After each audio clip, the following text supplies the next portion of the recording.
Well, it's crony capitalism. It works against these people behind me. Let's just unpack what Mr. Carney did in this particular case.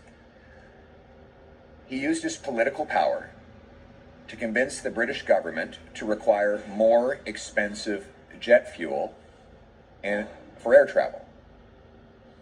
And then his company invested $1 billion in the company that was selling that jet fuel.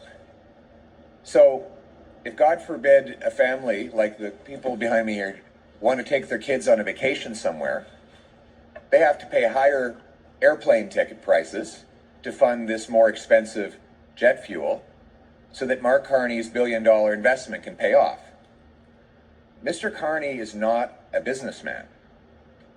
He is a political grifter who has used his political influence to turn decisions that profit his company at the expense of workers and seniors. And that is exactly how he would govern the country. While he was Justin Trudeau's economic advisor, he went on the record saying that he thought there should be more inflation. He thought it would be good if there was more inflation. Well, it turns out Brookfield, his company, profits from inflation. They get to charge higher rents on their tenants, according to their CEO. So he has used his political influence to rip off workers and seniors.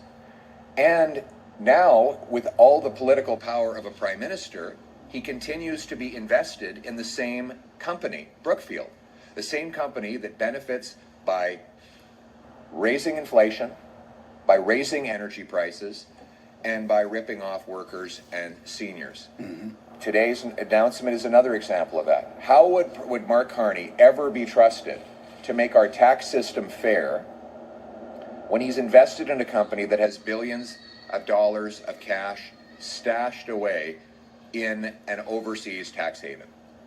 Of course, he never would. We need a prime minister who will put Canada first for a change, who will stand up for lower energy prices, lower taxes, less inflation, bigger paychecks.